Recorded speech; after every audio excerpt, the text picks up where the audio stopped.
வானமில்லாமலே பூமி உண்டாகலாம், வார்த்தை இல்லாமலே பாஷை உண்டாகலாம். காதல் இல்லாமல் போனால் வாழ்க்கை உண்டாகுமா? வாசம் இல்லாமலே வண்ணப்பூ பூக்கலாம், வாசல் இல்லாமலே காற்று வந்தாடலாம்.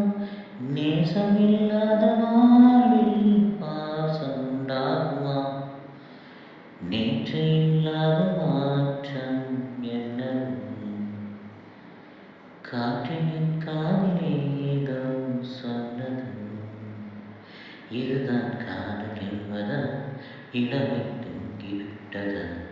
இதயம் தூங்கிவிட்டதா? சொல்வன